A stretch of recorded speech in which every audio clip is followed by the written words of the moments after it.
Salve, salve galera, mais uma edição do Podcast aqui no YouTube do Motorsport, nos agregadores de áudio. Podcast, nosso programa sobre motociclismo em parceria com a Yamaha Racing Brasil, finalmente voltando a falar de corrida. Depois de um longo tempo, uma longa pausa, a MotoGP voltou às pistas neste fim de semana.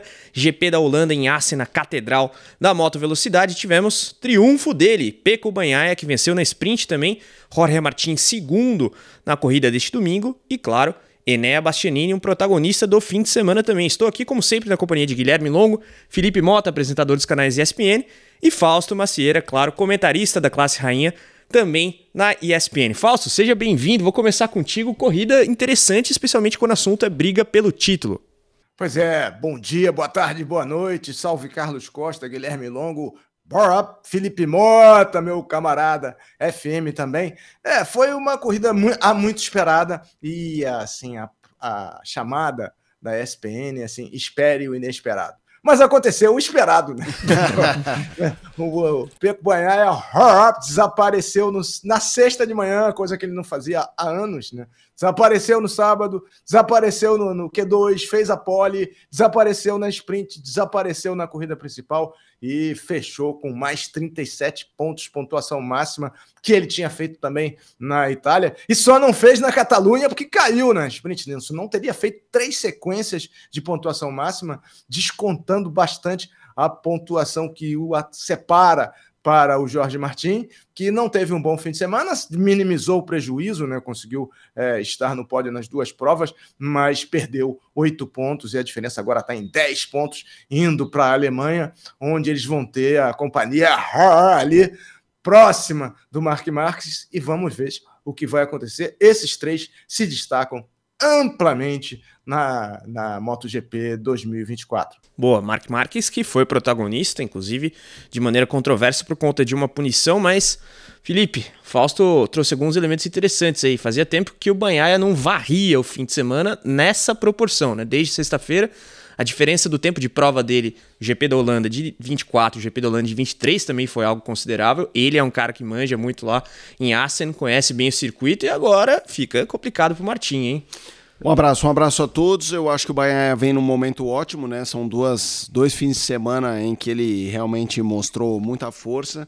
Acho que a grande relevância dessa prova da Holanda é o que você falou na sua abertura, a questão do campeonato. Porque a corrida, vamos combinar, foi a mais fraca do ano, na minha opinião.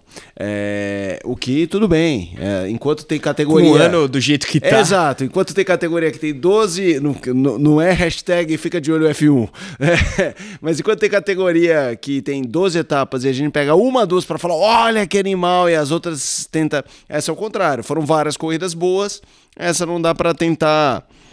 inventar a roda aqui na emoção do que foi a corrida, porque não foi.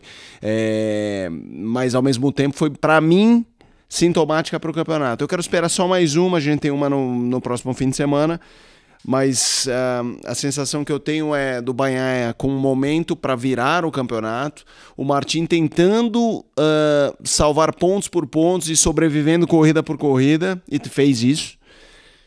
E o Marquez, a sensação que eu tenho é que ele vai ter, de agora em diante, brilharecos no sentido de estar à espreita de uma vitória, mas não vai brigar pelo título, até porque a grande missão dele já foi feita. Ele já conseguiu o passaporte de dourado para voltar a ter na sua mão uma grande máquina, que ele não tem esse ano. O Marquez está na zona de conforto, então? Não estou dizendo que ele já sentou o bode, como que é, o burro na sombra.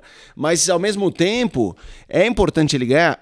O recado ele já deu. O recado ele já deu e já foi para a Ducati de fábrica. Agora, ele também não pode correr o risco de, nessa regressiva para chegar a Ducati, ter uma queda que se machuque de novo e tal. Não estou falando que ele está pisando em ovos, não é isso. Mas eu acho que a grande missão dele já foi, e com essa diferença importante do campeonato, ele vai tentar talvez ganhar uma corrida, óbvio, uma, duas, quantas der.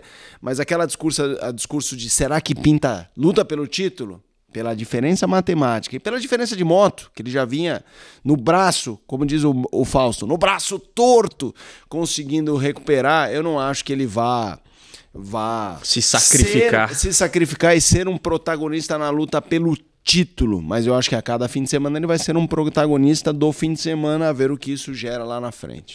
Guilherme, foi protagonista do fim de semana, com direito à punição. E você concorda? A corrida foi a pior do campeonato? Não, sem dúvidas, assim. Primeiro, né, salve galera que tá acompanhando. Sem dúvidas, vejam a acidez da bancada. Mas tá sendo uma temporada muito boa, corridas muito boas. E ontem a gente acabou tendo, principalmente na frente, uma procissão. O que a gente teve de fato de ânimo? A reta final, muito por causa do erro que o Di Giannantonio fez, que abriu a porta para as trocas de posições ali, que era Di Giannantonio, Marques, Viñales, Bastianini. Tudo começou por causa de um erro, porque até então era um trenzinho, eram 4 motos ali, era tipo Fórmula 1, só faltou o DRS ali para ninguém conseguir ultrapassar ninguém. Mas a ideia tá mais ou menos ali. E o Pecco lá na frente, abrindo 3, 4, 5 segundos de vantagem pro Martin abrindo 3, 4, 5, 6 segundos de vantagem pro Di Giannantonio e esse trenzinho. De fato foi uma corrida pouco movimentada, a gente esperava bastante. E o Marques, protagonista não necessariamente por coisas boas, né? 2 quedas no sábado, ele cai durante a classificação e ele cai na sprint, e aí agora no domingo teve essa questão da punição, que a gente tem que voltar a questionar ela, né? Tem muita polêmica envolvendo essa questão da pressão dos pneus, e a do Marques mesmo, a gente tá falando de 0,01 bar de pressão por uma volta. Tanto que o Marques fala, é uma norma muito questionável, uma norma muito injusta, não faz sentido isso. E de fato, eu acho que tem que ser repensado um pouco essa questão aí, porque muitas punições também podem acabar estragando, a gente já viu polêmicas de pressão de pneu no ano passado, dando muita polêmica. Polêmica. Mas, de fato, uma redundância justificável. Tem menos esse ano, mas ainda está tendo bastante. Então, precisa ainda questionar um pouco mais, trabalhar melhor em cima dessa norma para evitar mais problemas aí para o restante do campeonato, para os próximos anos também. O Marques até cita que a disputa ali pelo terceiro lugar teve um impacto na questão do pneu, da pressão. Fausto, queria um pouco a sua visão sobre isso tudo, e se o senhor quiser responder aos críticos do GP da Holanda, este é o momento. Agora você preparou uma armadilha pro Fausto, hein? Eu entendi a sua missão. Ele quer te pegar, Fausto!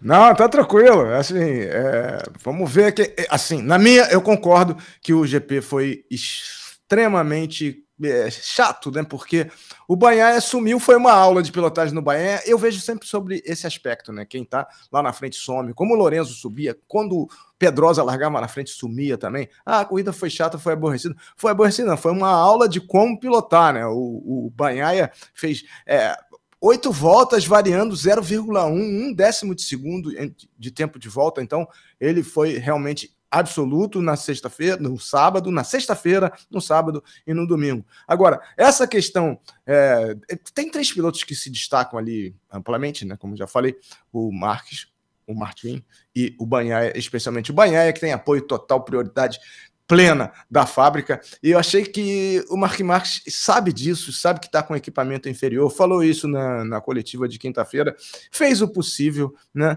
E essa regra dos pneus é uma regra idiota, né? Uma regra injusta. Não. É por segurança? Tudo bem, é por segurança. Mas a fábrica precisa trabalhar melhor para não deixar os pilotos... Porque os pilotos estão ali a 360 por hora, mexendo no controle de largada, controle de tração, anti-empinada, rebaixamento de traseira, assim, freio motor, né, mapa de potência, uma série de botões que parece mais a Fórmula 1, e mais esse, eu não sei, vocês podem me dizer melhor, se a Fórmula 1 também tem essa regra da pressão mínima e máxima, mas a regra, especialmente quando o tempo muda, né, e o tempo ontem estava diferente em relação aos dias anteriores, isso acaba prejudicando bastante os pilotos. O aquecimento é de 10 minutos, a gente teve esse tipo de situação também no Grande Prêmio da Espanha, e acho que, assim, a regra, como o próprio Marques falou, é para ser cumprida. Só que você lidar com isso tudo que a gente já falou, e ainda lidar com a calibragem dos pneus, e mais uma vez a Ducati foi muito esperta, porque ela tem um dispositivo que parece um velocímetro, que te fala os 60% são 30% na corrida sprint, que você precisa manter essa faixa mínima, que é de 25,8 libras, e a faixa máxima especialmente a mínima, e o Marques sentiu, e ele ficava controlando aquilo o tempo todo, tanto que ele fez a sinalização para o Di Giannantonio passar, porque o pneu dele estava esfriando demais, e aí ele, atrás do Di Giannantonio, conseguiu colocar o pneu na faixa legal, ordenada pelo fabricante, pelo fornecedor de pneus, e quando, diz ele, né, ele não discute se o Bastianini fez certo ou errado. Quando o Bastianini fez uma ultrapassagem forçada sobre ele, que ele não discute, porque ele faz em cima dos outros, e ele saiu da pista, foi o suficiente para o pneu dele esfriar uma volta a mais. Eles contaram a Ducati, como sempre, na frente, nessa parte toda de modernidade e sintonia fina. Falou para ele, você precisa ficar 15 das 16 voltas com a pressão dentro do mínimo de 25,8 e por uma volta. E, segundo ele, devido a ele ter saído da pista, olha que dificuldade, foi só ele sair da pista, 4 curvas, já fez diferença por 0,01, uma libra, né? Eles falam em bar, mas em libra dá 14% de uma libra. Uma volta, 14% de uma libra, ele acabou sendo punido, né? E perdeu aí uma pontuação expressiva, né? Foi de 4º para 10º lugar. O Di Giannantonio se deu bem, porque depois de ter errado e tudo mais, foi promovido, porque o Vinhares cortou caminho, botou meio pneu na chicane lá na volta final e teve que ceder uma posição para o Di Giannantonio, que estava em 6º, subiu para 5º, com a punição do Marques subiu para 4º. Parabéns ao Di Giannantonio, que aproveitou as circunstâncias, mas é uma regra muito triste, né, que deixou o Marques, depois de ter cumprido o plano A dele, que era ir para a melhor equipe com a melhor moto. Agora, esse fim de semana dele foi um desastre, né? Porque ele não fez ponto, né? Fez 6 pontos. Né? Ele podia ter de 37 pontos, ele fez 6, enquanto o Bagnaia fez 37. Mas ainda assim, ele é 3º no campeonato. Então, ele admitiu, primeiro, o erro na queda, né? Lá no Q2, e depois também o erro, que é um erro divisível com a própria equipe e a própria estrutura da regra, que o deixou praticamente com muitos poucos pontos, logo depois dele ter conseguido o que queria. Então, para a turma que criticou a decisão dele ser contratado e o Martin não, deu muita munição. Né? Agora vamos ver. Bom para ele é que vai ter corrida já nesse fim de semana numa pista onde ele já ganhou 11 vezes. Então, é uma pista que, segundo a Dorna, a descrição da Dorna, são 13 curvas, sendo 10 para a esquerda. E o lado pior dele, o lado sequelado, é o lado direito. Então, 10 em 13 curvas o favorece. Não sei se... Ele próprio diz assim, não sei se eu consigo ganhar a corrida, mas eu vou lutar pelo pódio porque os meus adversários são 2 e eu sou a 3ª força. E porque mesmo marcando só 6 pontos e o Bastianini vindo mais uma vez andando bem, não consegue sair da 4ª colocação e o Marc Marques de moto velha, braço torto e com todos os problemas de calibragem agora, segue na 3ª colocação no campeonato. Carlos, e até o Fausto cita um negócio importante, né? O Marques continua na 3ª posição, mas o Bastianini colou de novo, né? São 6 pontos só de diferença, 142 a 136. Só que o Marques tem agora possivelmente a melhor oportunidade do ano para dar a volta por cima. Fausto bem mencionou, 11 vitórias no Sachsenring, ele é o rei do GP da Alemanha, então é a prova para o Marques ganhar e realmente se consolidar, sabe? Fazer uma coisa que tá difícil, assim, ele tem bons finais de semana, mas aí depois ele tem um fim de semana em que ele cai 2 vezes, que é punido. O Marques precisa encontrar um pouco de consistência nesse momento. E talvez o GP da Alemanha, sendo numa pista que favorece tanto ele e sendo a última antes da pausa de verão, talvez seja o momento para começar a encontrar esse trilho aí de novo. Nada como um dia após o outro, mas um fim de semana de GP da Holanda complicado para os pilotos espanhóis. Aleix Espargaró, Alex Rins, Marc Marques, o próprio Pedro Acosta não teve a melhor das etapas. Gui, só para a gente situar a tabela de classificação, temos 10 pontos de gap entre Martin e Bagnaia, mas como é que tá o pelotão que persegue ali os dois? Vamos lá então, o Jorge Martin segue na liderança, 200 pontos cravados, Pecco Bagnaia 190 na 2ª posição, depois Marc Marques 142, Enea Bastianini em 4º 136, então já tá bem próximo ali. Para fechar o top 5, Maverick Viñales tem 118, enquanto Pedro Acosta, que tem uma queda de rendimento, né, nessas últimas etapas, não tem sido tão consistente como no começo do campeonato, é o 6º com 101. Felipe, 10 pontos só, hein? Lembra que a gente conversou depois da contratação do Ducati, é boa, né? Do Marques pela Ducati oficial, que ficaria difícil pro Martin.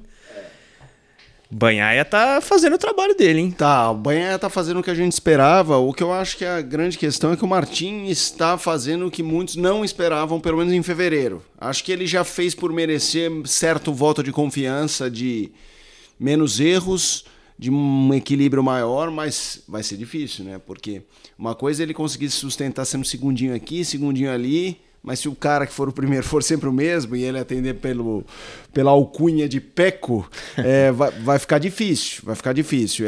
Eu acho que essa é uma leitura de momento do campeonato, só não dá para dizer que ela é óbvia por ser a MotoGP algo imprevisível, tem as quedas e bate na madeira para falar de lesão e tudo mais, a gente viu esse fim de semana acontecer, inclusive, mas eu acho que o Peco vem num momento incrível e ao mesmo tempo que é um momento incrível, o Martin, que tinha uma boa vantagem, conseguiu sustentar essa vantagem. Então, sustentar a primeira posição. Minimizou os danos. Exato. Agora é ele torcer para o Banhaia também ter seus fins de semana difíceis e nessa gangorra, sabe? Perde 9 pontos, 12 pontos num fim de semana, ganha 6 no outro, ele vai levando... Eu não vejo outra forma do Martin lutar pelo título a não ser levar corrida por corrida o duelo vivo. Seja como for a questão matemática, porque se a gente olha, a gente tende a ser muito reativo aos momentos, já tem gente achando, Banhaia engoliu em 2 corridas, sumiu e vai embora. Eu não acho que vai ser assim, mas acho que é uma tendência maior disso acontecer do que a gente vê daqui 6 etapas, o Martin 20 pontos na frente. Moralmente, Banhaia já é o líder, filho?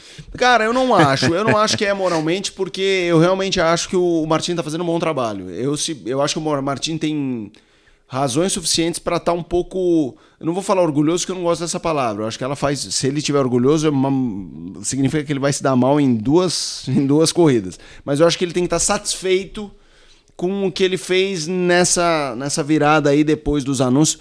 Pré-anúncio, né? Porque Mugello tinha aquela coisa pré-anúncio, o que vai acontecer e tal. E aí, pós-anúncio, eu acho que ele tem que estar satisfeito com o que ele está fazendo. Ele foi um segundo absolutamente consolidado. Ele não desafiou o Banhaia. Em nenhum momento a gente achou que o Banhaia ia perder a posição para o Martin na corrida. Mas ele também não teve dificuldade nenhuma para ser segundo. Então eu acho que se ele conseguir fazer isso de uma forma regular, ele não vai ser o campeão, ele vai precisar de mais do que isso, mas ele vai sobrevivendo. E eu acho que a estratégia dele para tentar minimamente ser o campeão é sobreviver corrida a corrida. Fausto, e aí? Martin e Banhaia, o negócio tá próximo, 10 pontos de gap agora só. Pois é, assim, eu acho que o Martin tá amargurado, bastante amargurado com essa situação toda, e eu acho que isso dificulta para ele. Ele já sabe que a Ducati não vai priorizá-lo, né? A partir de agora já não tinha muito essa prioridade. No ano passado a gente viu isso também. E assim, ele ainda teve aquele incidente que o fez recuar 3 posições, né, com o Raul Fernandes. Então, ele é por si só mais afobado, mais nervoso do que o Banhaia. A serenidade, a tranquilidade é uma qualidade muito boa, né? E especialmente na Alemanha, eles estão agora a 10 pontos, né? Vai ter o pêndulo Marc Marques, né? Porque ambos esperam que o Marc Marques surrupie pontos dos seus rivais, né? Que o Marques se intrometa ali entre eles. Ele próprio Marques diz que está um passo atrás e tal, mas essa é uma pista que o favorece bastante. Então ele pode estar no pódio, e se ele estiver em segundo e o Martin em terceiro, o Martin cederia 9 pontos para o Banhaia, né? A diferença ficaria em 1 ponto indo para as férias de verão. Isso e tudo dando certo, ainda tem a corrida sprint e tudo mais. Então, se o Marques chegar em segundo na sprint e chegar em segundo na corrida principal, o Banhaia sai da Alemanha líder do campeonato. Então, o Marques, o segundo plano dele era brigar pelo título. E ele ainda tem uma chance, diminuiu bastante, mas ele ainda tem uma chance, ele ainda sonha em chegar, pelo menos prolongar a possibilidade, a chance de ser campeão até as etapas finais, né? Então, acho que essa próxima corrida, especialmente a gente vindo de uma parada de 3 semanas, 2 corridas em seguida e 3 semanas, vai ser novamente fundamental para o campeonato, não só para esses 3 que já têm o futuro assegurado, ainda que para o Martin não seja o melhor futuro, que ele assinou visivelmente contrariado com a Aprilia, assinou contrariado, não era aquilo que ele queria, mas para os outros pilotos, o Di Giannantonio, por exemplo, está dando uma barbaridade porque tá com a cabeça a prêmio, né? A gente agora, hoje de manhã, né, vimos a renovação mais do que esperada do Alex Marques com a Gresini, e surgindo uma nova situação de a Ducati não dar mais as 2 motos de 2025 que daria a Pramac se a Pramac tivesse ficado, e como a gente adiantou aqui no podcast da Yamaha e do Motorsport, a Pramac acabou virando Yamaha. Então, as 2 motos que estariam originalmente destinadas à Pramac, agora surgiu a hipótese de eles guardarem uma e só entregarem uma. E para quem? Ainda aumenta todo esse frisson, né, nos bastidores. Quem vai ficar com a moto do ano, no ano que vem? A VR46 ou a Gresini? A Gresini assinando com o Alex Marques. A Ducati, eu acho que a Ducati e nós, e a maioria de quem acompanha a MotoGP, tem consciência de que é muito difícil para o Alex Marques repetir o título que ele teve na Moto3, na Moto2, repetir na MotoGP, né? Então ele é esforçado, é um grande piloto, bicampeão do mundo, mas talvez essa Moto 2025 não vá para a Gresini. Talvez o Aldegger vá para a Gresini, talvez o Miller vá para a Gresini, talvez o Oliveira vá para a Gresini, mas não são pilotos considerados, a meu ver, pela Ducati como potenciais candidatos ao título mundial. Então, na VR46, quem pode ir? Oliveira, Toprak, Miller e outros pilotos, né? A Iannone e todos algumas outras opções. Então, se a Ducati efetivamente poupar uma moto, né, que é menos um investimento, porque não é uma moto, são 2, né, é uma moto titular e uma moto reserva com a saída da Pramac, vai ficar ainda mais nebuloso o ambiente no Grande Prêmio da Alemanha e nas férias de verão. Então, está tudo acontecendo dentro e fora da pista a cada momento. O mercado pegando fogo, e o interessante dessa notícia relativa ao Alex Marques, que o Fausto comentou, é o prazo da renovação, né, Gui? 2 anos, né? Eu acho que a maioria das pessoas aqui esperavam que seria 1 ano só, mas então isso garante o Alex Marques até o fim de 2026, significa, né, o fim do regulamento atual da MotoGP, né? A gente vai ter a entrada da nova moto em 2027, que eu acho que aí vai ser, a gente vai estar tendo agora em 24 para 25 uma grande mexida no mercado, a próxima é essa de 26 para 27. É interessante ver o que tem de vaga, e eu vou pegar aqui uma colinha. Por enquanto, Luca Marini já confirmado, Juan Mir deve ser confirmado em breve. Por mais 2 anos. Exato. Quartararo. Luca Marini confirmado com 0 ponto no campeonato. Isso é espetacular, aliás. Mas na Yamaha a gente tem o Quartararo confirmado já. O Alex Rins é desejo mútuo a renovação ali, embora o Rins tenha se quebrado bem nessa corrida. Vamos ver, aliás, como ele se recupera antes do GP da Alemanha, mas não deve impactar a renovação contratual. Ducati oficial de fábrica com Bagnaia e Marques, já sabido, né? A Aprilia acabou ficando com um lineup bem legal, com o Jorge Martin e o Marco Bezzecchi. Bezzecchi acabou tendo uma corrida difícil também, aliás. KTM oficial de fábrica, Brad Binder e Pedro Acosta. A gente tem aí também a chegada do Bastianini e do Maverick Viñales para a Tech 3, né? E a subida, portanto, do Pedro Acosta na LCR, Johan Zarco, vamos ver se o Nakagami fica aí mais 1 ano, e a Gresini agora confirmando o Alex Marques. Temos que ver onde o nosso digníssimo Fermin Aldegger vai ser alocado ali no hall da Ducati, mas... E lembrando que não foi citado aí porque ainda não tem nenhum piloto confirmado, Trackhouse ainda sem nenhum piloto anunciado. De fato, que é também uma incógnita de mercado, a Aprilia vai ter que ver, o que vai fazer com a sua equipe satélite. Agora surge um cara muito famoso no Mundial de Superbike orbitando o mercado da MotoGP, né, Guilherme? E um cara que eu acho que muita gente quer ver ele ali, né? Toprak, desculpa, não me arrisco a falar o sobrenome dele que eu vou falar errado, o Falso depois fala aqui pra gente, mas Toprak é um multicampeão, ele já tinha uma carreira de sucesso, chega no Mundial de Superbike, ganha o título também, e é um cara que eu acho que a gente realmente quer ver, que merece uma chance ali na MotoGP, e é interessante fazer também esse intercâmbio de talento, sabe? Não tem porquê tá ali no Mundial de Superbike e ser o teto. Por que não correr atrás da oportunidade na MotoGP? Toprak é um piloto que ainda é jovem, dá pra correr, dá pra construir uma carreira na MotoGP. Eu acho que seria um bom nome aí pro grid ano que vem.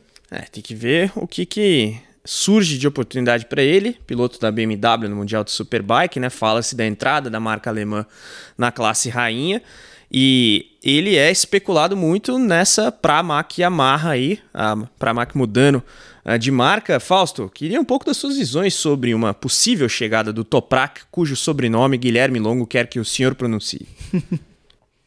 Eu falo Toprak Razgatlioglu, mas o Celso Miranda fala Razgatlioglu.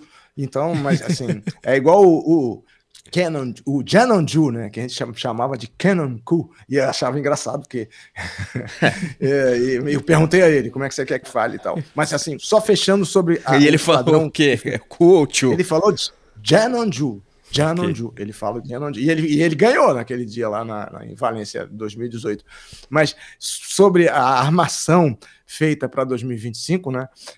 Eu acho que quem tem a melhor equipe, em tese, a equipe mais vencedora é a KTM. Bicho. A KTM tem 4 campeões mundiais. A Yamaha não tem, né? A própria Ducati não tem.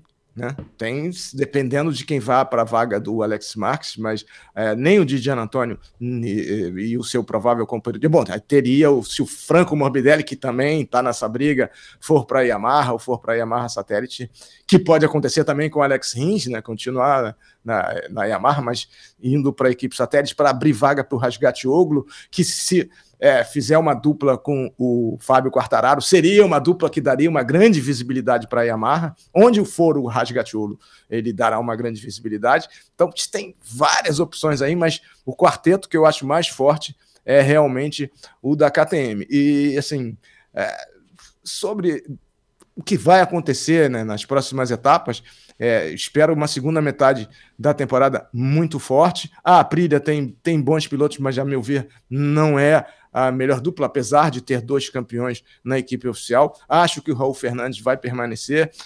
O Joe Roberts, infelizmente, se machucou, está fora provavelmente das 2 etapas, mas deve subir.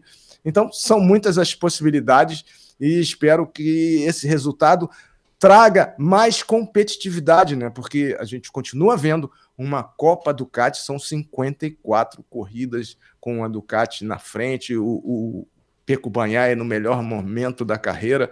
Então, eu espero que dê uma sacudida na árvore para 2025, porque 2024 está bem encaminhado em favor da equipe oficial Ducati. Agora, quando a gente fala da Copa Ducati, é interessante ver a situação do Franco Morbidelli, ainda devendo. E parece que com essa loucura toda pode pintar uma vaga para ele em algum lugar. Felipe, o Franco Morbidelli, ítalo-brasileiro, franco-italiano, os trocadilhos que Eric Gabriel adora de fazer, o cara que tá ali e, depois de um período ali na Yamaha em que ele foi vice-campeão mundial, vai aí para a marca ao lado do Jorge Martin, mas não entrega, e o mercado está se movimentando de uma maneira bem maluca. Né? Não, bem maluco. Teve um dia uma edição aqui do podcast que acho que foi o Gui, a gente estava encerrando uma discussão, o Gui pegou a palavra e falou, eu queria falar do Morbidelli, que, ele tem ali uma moto boa, não tá fazendo nada, aí eu pensei, Morbidelli, né? E desde aquele podcast... Vocês sabem que eu assisto com meu filho, com meus filhos, eu fico olhando o gráfico, agora deixa eu caçar o Morbidelli. Aí o contato visual com a tela vai descendo, né? Começa ali, sei lá, porque é a sigla, né? BAG, AMAR, JMAR, e daí vai indo, Morbi, né? Morbi não pega, né? É o Mor. Aí você fala, caramba, ele não consegue ter um brilhareco, assim, né? Você vê muito pouco do que ele tá fazendo esse ano. E assim, aí eu até queria saber do Fausto, até que ponto? Porque a gente às vezes tem uma expectativa boa e, obviamente, quando aparece qualquer piloto com qualquer conexão ao Brasil, seja qual for, qualquer piloto não, qualquer atleta, qualquer coisa. Brasil, aí é aquela coisa, Brasil, vamos ver. Aí gera um entusiasmo e tal. Era o que você esperava ou está muito abaixo do que você esperava, Fausto? Acho que está muito abaixo do que ele mesmo esperava, né?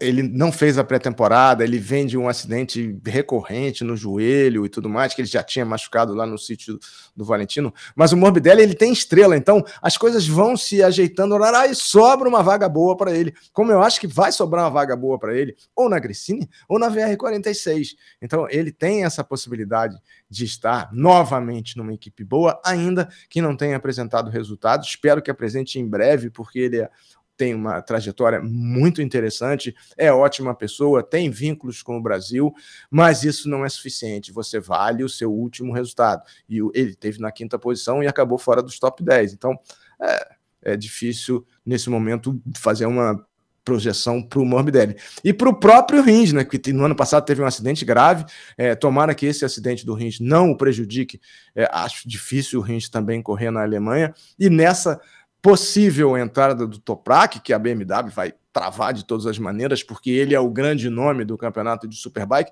mas só voltando ao que a gente tinha falado antes, nenhum campeão da Superbike foi campeão na MotoGP. Nenhum. O Crutchlow foi campeão na Superbike, não foi campeão na MotoGP. O Ben Spies foi campeão na Superbike, não foi campeão na MotoGP.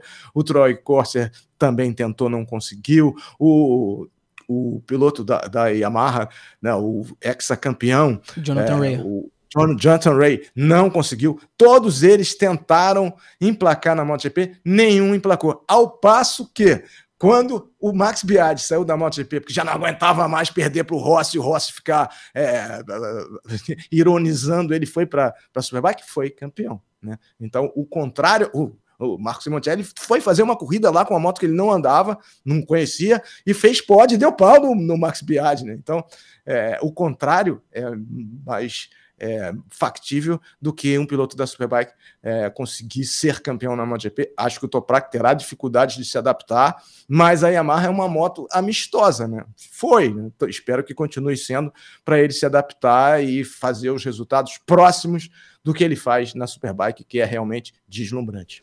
Fausto, e o pessoal da Moto2? Porque eu vi aí uma possibilidade do Alonso Lopes chegar nesse Tour da Yamaha. Você vê alguém aí sendo promovido? Até passaste pela situação do Joe Roberts com infelicidade, mas como é que você vê a galera das classes suportes aí? E fica à vontade já para emendar o que rolou de destaque nesse fim de semana, Fausto.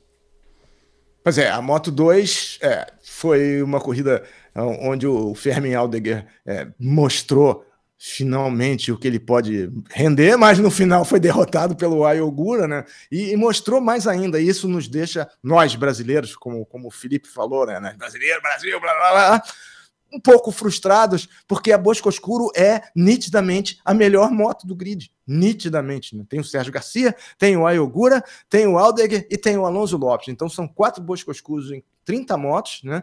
Tem as 2 Forward que são horrorosas, que são cópias da Kalex mal feitas, e tem acho que 24 Kalex. E as Boscoscuros se destacam e brigam entre eles lá na frente. Então podem subir, a meu ver, o Aldeguer, que já tem um pré-contrato, que pode ser cumprido ou não, mas se não for cumprido, ele vai receber uma multa.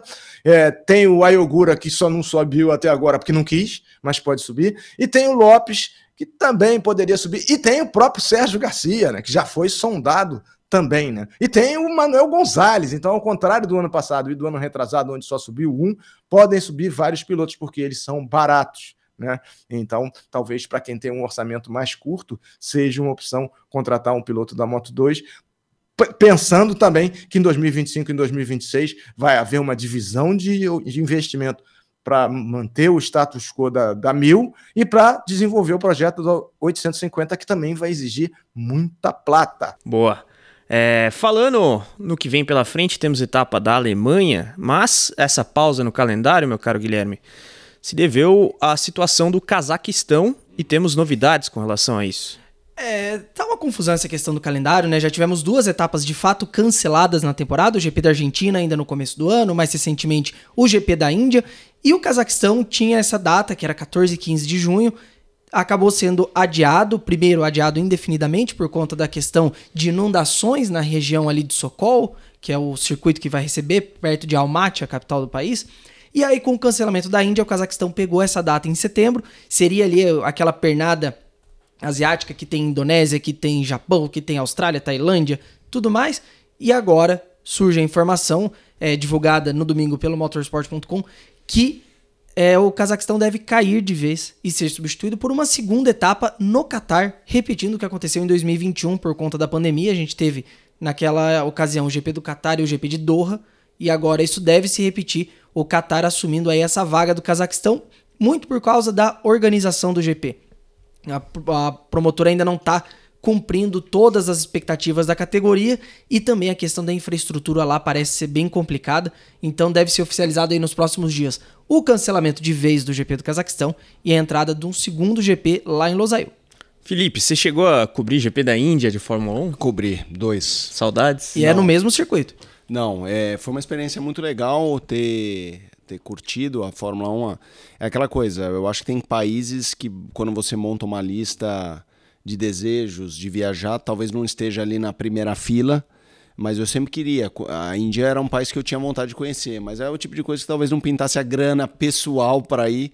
Então, quando pinta uma viagem a trabalho, é um lucro, porque daí você já dá um check ali. Então, eu agradeço a oportunidade de ter ido para a Índia e fica por isso mesmo. não, respeitando. Assim, não, mas me remeto à experiência de pista, logística. Ruim. É isso. Tudo ruim. Era Bud, né? Bud. Era que era perto de Nova Delhi, né? Isso. Perto de Nova Delhi. Eu ficava hospedado em Nova Delhi. E aí fui conhecer o Taj Mahal e tá, pô, maravilhoso. Então, assim, é uma coisa que você fala, pô, você gostaria de passar uma vida na Terra, se Deus quiser, de 80 anos, 85, vai, com saúde, se tudo der certo, né, Fausto? E falar assim, viu o Taj Mahal? Pô, que legal. Mas talvez naquela coisa...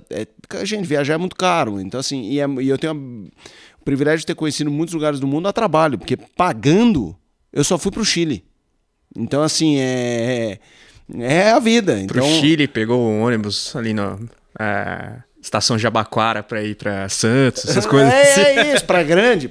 A minha era o Jardim Imperador. Então, mas pensando em logística, na Fórmula 1, não sei como é na MotoGP, na Fórmula 1 não fazia o menor sentido estar lá. Porque o que eu acho é o seguinte, não quero que ninguém pense assim, mas é porque é a Índia. Não.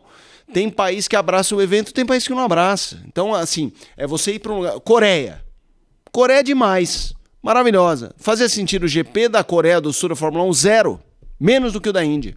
Você chegava lá, ninguém estava nem aí, era longe para dedéu. Então é isso, é quando você vai para um lugar que não faz sentido, ninguém aqui está se importando. E eu acho que os organizadores têm que sempre pensar isso. Onde nós vamos, que as pessoas se importam. Então, respondendo a sua pergunta, é essa a questão. Nada a ver com a Índia. Fausto, teve delegação trabalhando pela entrada do Brasil no calendário? O negócio tá rolando, hein? Pois é, tem muita coisa acontecendo. Não, eu achei interessante a declaração do Felipe, porque eu achei a pista da Índia muito boa, o traçado, pelo menos para moto, achei muito bom. E aí eu queria saber, aproveitando, antes de falar do que vem por aí, quais são os países que você não conhece e gostaria de conhecer, Felipe? E mais, aproveitando, voltando lá atrás na calibragem, tem calibragem mínima e máxima também na Fórmula 1, com essa severidade de punição, como tem na MotoGP? Tem, né? Mas tem. Eu não sei, mas gera punição? É porque é a Pirelli que geralmente toca isso. O que mais dá problema é fluxo de combustível. Nos últimos anos a gente não tem visto incidente com o pneu. Cara, de país, assim, é que eu acho que uma das coisas, as duas coisas, sem contar aquelas essenciais de ter, no meu caso, e respeito quem não tem... Fala de pista que você não conhece e gostaria de conhecer. Não, de pista... Ah, nenhuma, viu? Nenhuma. Globetrotter. Ah, sim, eu não conheço a Holanda, por exemplo. Nem Zandvoort, nem Assen. Zandvoort eu fui a passeio, mas assim eu nunca vi. Assim, é esse tipo de coisa, mas não é isso que me pega. Pensando em país como viagem, como turismo, eu conheço muito mal o Reino Unido, só conheço a Inglaterra, tenho vontade de conhecer especialmente a Irlanda. Putz... Estados Unidos é um lugar que tem bastante pista legal, não necessariamente Fórmula 1 ou moto, mas... É que eu...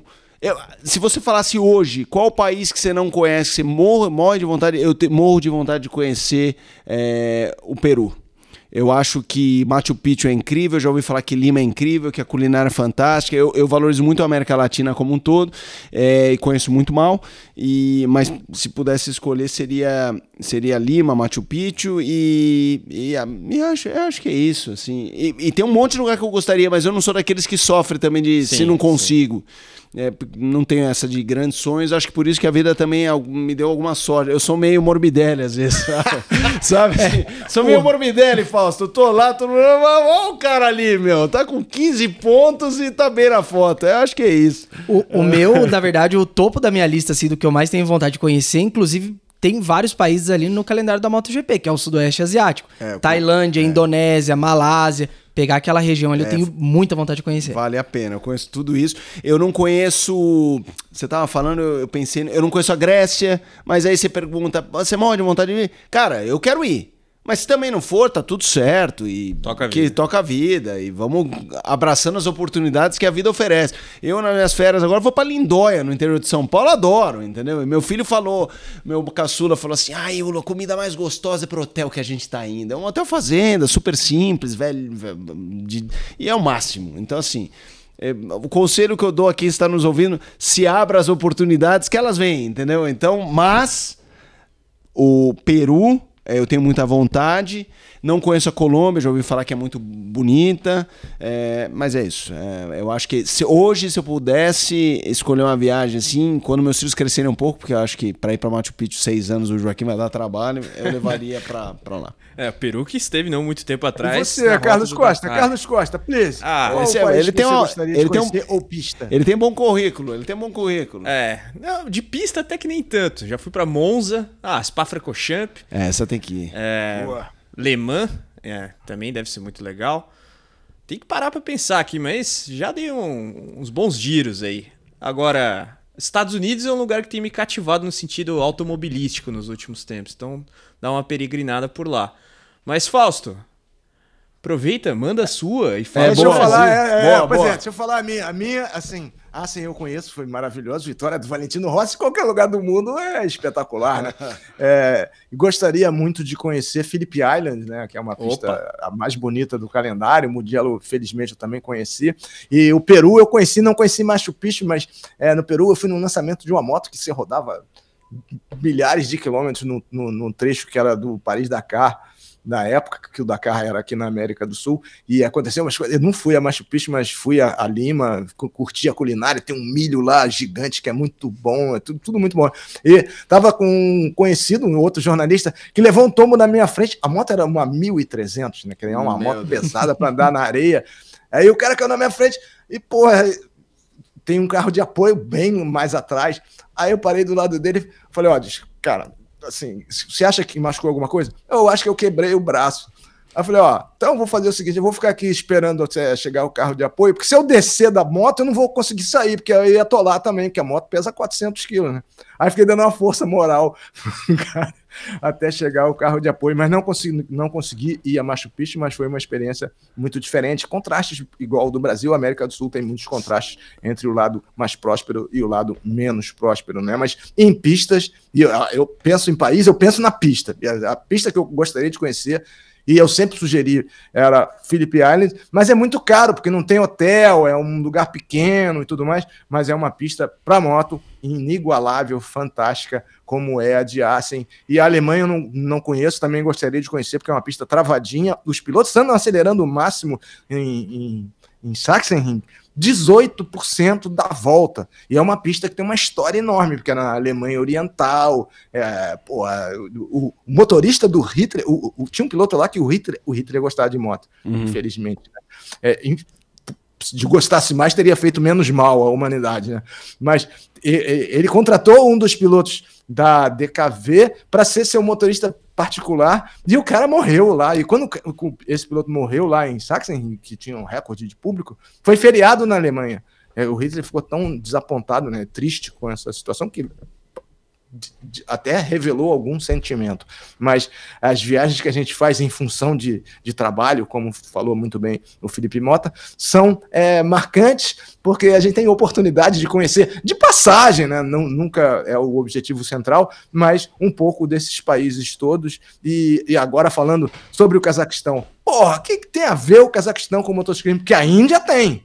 A Índia tem, a Malásia tem, a Indonésia tem, a Tailândia tem, vendem milhões de motos de pequena cilindrada, mas vendem. Mas o Cazaquistão, a meu ver, é inexpressivo, certamente era uma operação comercialmente vantajosa, que foi insistida, né? Já era para ter saído do calendário, entrou na vaga da Índia, que eu lamentei ter saído, porque achei a pista espetacular, e parece, tudo indica, nos próximos 2 dias vai sair a confirmação de que tá rifada, tá fora do calendário. Aí, mais uma vez aqui, vou falar assim, por que não entra o Goianistão no lugar do Cazaquistão, né? Já que a turma tá lá, tem uma comitiva do estado de Goiás lá em Assen, que hoje está em Madrid, já conversaram com o Carmelo Espeleta, que é o chefão da MotoGP, estão conversando hoje, vão conversar amanhã, talvez fiquem até quarta-feira. Há uma carta de intenções assinada pelo governador do estado, já levada já entregue à Dorna. Então, a possibilidade que está sendo estudada é 2026, porque há necessidade de algumas reformas na pista de instalações e tudo mais, áreas de escape em alguns lugares, mas considerando que a Argentina também não deve entrar no ano que vem, né, tudo indica, e que não devolveu nem o dinheiro dos ingressos, está uma choradeira tremenda, várias pessoas têm criticado e reclamado, entrado em contato comigo, e eu não posso fazer nada, nem a Dorna, porque acho que isso é uma responsabilidade do organizador local. Há a possibilidade de fazer uma nova etapa nos Estados Unidos, no Tennessee, seriam 2 escalas nos Estados Unidos, e nesse caso o Brasil poderia entrar no segundo semestre de 2025, nessa segunda nessa segunda parada nos Estados Unidos, e em 2026 certamente entraremos, certamente não, né?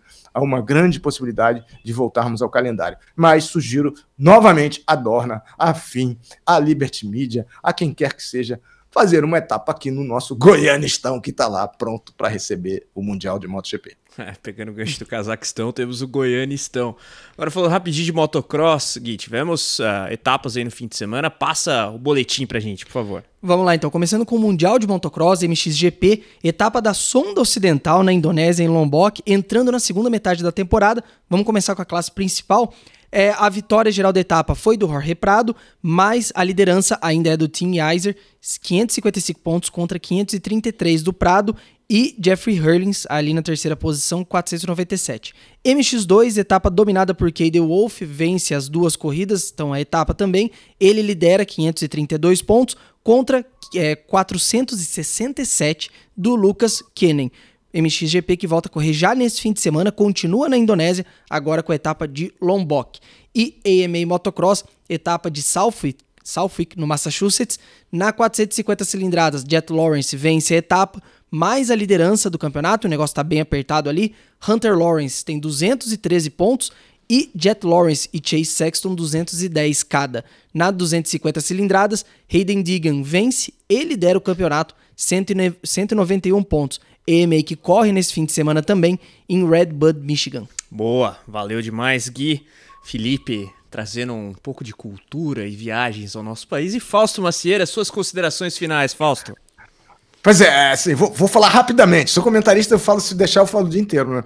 Assim, só fechando sobre Assen, a melhor corrida do fim de semana, a melhor corrida do domingo foi a primeira, foi a corrida que o Colin Weier, piloto de 19 anos, herói local, holandês, fez a pole, não fez a pole porque caiu, tomou um tombaço na chicane e ia vencer a corrida, liderou a maior parte da prova para delírio dos holandeses e acabou perdendo no finalzinho a prova para o Ivan Ortolá da Espanha, que foi lá e bum, passou por ele na entrada da chicane, e ele falou que ele tomou um tombaço e falou que não tinha segurança para fazer a chicane do jeito que estava fazendo antes de cair. Mas, de toda forma, foi um segundo lugar espetacular para o Colin Weier da Holanda, e parabéns ao Ivan Ortolá, que se qualifica, já testou a Moto2, e se o Ayogura subir para a MotoGP, a meu ver, é o favorito para ocupar essa vaga, que eu gostaria que fosse do Diogo Moreira, na MT Helmet CMSI na Moto2. Agora, falando sobre o motocross, essa pista lá na Indonésia, pô, é muito ruim, a pista é muito ruim, a pista é plana, obstáculos meio de supercross, muito ruim. Eu sei da dificuldade logística para levar no grid vazio nas 2 categorias, e aí a pista levantou poeira nas primeiras corridas, né, na Moto 1, aí os caras encheram de água na Moto 2, aí ficou o contrário, os pilotos enfrentaram várias poças, vários tombos, o Jorge Prado, todos caíram, e o Jeffrey Hurlings andou uma barbaridade, mas também caiu, todo mundo caiu, o Kennen caiu, o Sasha Kennen caiu, todo mundo caiu, e no final deu ok The Wolf, que voltou a vencer, dobradinha o Husqvarna andando muito bem, e o Tim Gajser minimizou o prejuízo, porque também caiu, né? Você pega uma pista empoeirada, na corrida seguinte a pista é enlameada, porra, assim, é muito ruim. Parte técnica muito ruim, calor imenso, o que prevaleceu foi o preparo físico. Então foi o preparo físico que garantiu as vitórias do Kenny e também do Hurley, não do Prado. Em Saltwick, a pista era boa demais, era uma pista completamente diferente, a pista de areia lá em Massachusetts, uma pista dificílima. E o Jet Lawrence e o Hunter Lawrence, que são os australianos, tiveram um tremendo pega com o Chase Sexton, que é americano, então a galera Dali Sexton, e o Sexton venceu a segunda bateria, mas o Jet Lawrence, os Lawrence, né, anda uma barbaridade, o Jet é o irmão mais novo, o Hunter é o irmão mais velho, os dois estão andando muito bem na 450, e na 250, o Hyde, as corridas foram espetaculares, as segundas baterias, vale a pena ver, tá na internet, a segunda bateria da 450 e a segunda bateria da 250 foram sensacionais, o Digan acabou perdendo pro Shimoda, porque tomou um capote também, é fácil errar na areia, só de olhar já cansa, mas ainda assim, ele lidera na geral, assim como o Jet Lawrence, próxima etapa em Red Bud no Michigan, que é reduto do Chase Sexton, que vai tentar reagir e vai tentar brigar com os australianos mais uma vez, correndo num lugar que ele conhece muito bem. É isso aí, Fausto Macieira mordendo e assoprando com relação aos traçados aí do motocross. Boa, Fausto. Vou deixar aqui o gancho pro seu brap derradeiro aqui, porque estamos chegando nos estágios finais do nosso podcast. Semana que vem tem mais com o GP da Alemanha. Fausto.